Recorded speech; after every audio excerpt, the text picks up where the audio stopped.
Good afternoon, everyone, and thank you for tuning in to our early afternoon update. I'm Victoria Holmes here in the digital studio. It's the first week of classes and schools across the state are experiencing some technical difficulties. State officials are reporting issues with WNCT-TV Cloud. That's the online learning system in place due to COVID-19. It also had problems on Monday, the first day of classes. WNCT will have updates on the situation. And speaking of schools, East Carolina University is dealing with its own issues due to the pandemic. Officials identified a COVID-19 cluster at ECU. The school is continuing with in-person instruction, but some students want to take classes online. A Twitter account named #ECU is releasing a list of demands. This includes moving to fully online classes, housing and meal plan reimbursement, and a pass or fail option for courses. Carteret County officials are warning residents about a raccoon that tested positive for rabies. The raccoon did not have any contact with people or pets. This is the 9th confirmed rabies case for the county this year. And when we come back, an update on the stimulus package. But first, a weather update from our meteorologist, Alex Wasilenko.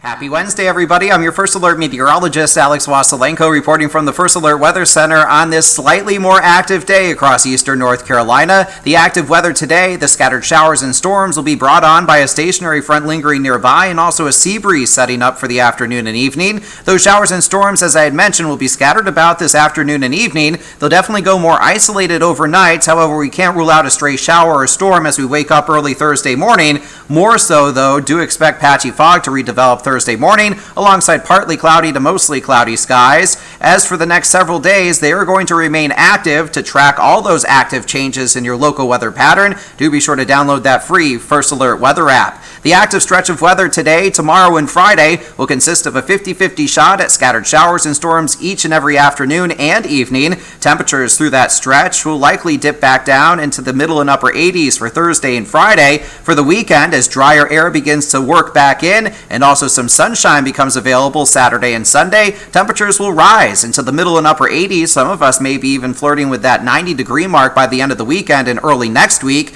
As for next week, speaking of which, it's looking a lot sunnier as high pressure is looking to gain control of the forecast next Monday and Tuesday. Make it a wonderful rest of your Wednesday. Stay dry and weather aware. I'm your First Alert meteorologist, Alex Wasilenko.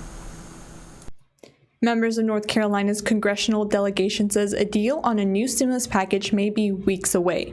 They will head back to Washington this week primarily to address concerns about the Postal Service and stimulus plans.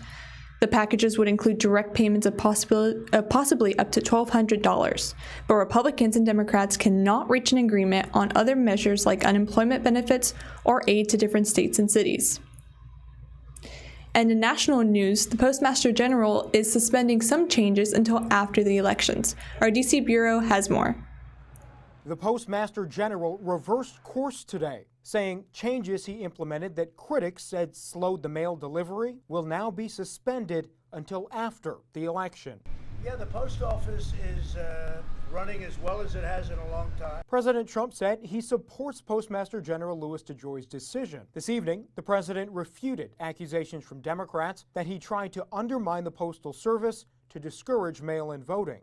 In his statement, Postmaster General Louis DeJoy said the post office supports all election officials and voters. And he added, quote, efforts that predate my arrival at the Postal Service have been raised as areas of concern as the nation prepares to hold an election. And he went on to say, quote, to avoid even the appearance of any impact on election mail, I'm suspending these initiatives until after the election is concluded.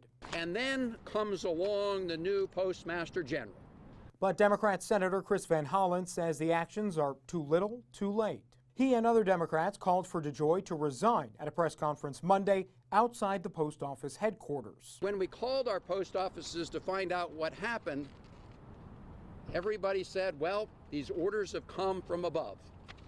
And all roads led right here. Over 18 states would be filing suit on Tuesday. Democrat Majority Leader Steny Hoyer says DeJoy's decision to postpone USPS changes was only made under immense political pressure from lawmakers and states threatening to sue. I don't think the action that was taken just minutes ago that you got on your cell phones was taken because they thought they were going to win that suit. Hoyer says House Democrats still plan to hold a vote this Saturday on a bill that would ensure any changes to the Postal Service be delayed until January. In Washington, I'm Joe Khalil. Thank you for tuning in to our early afternoon update. I'm Victoria Holmes here in the digital studio.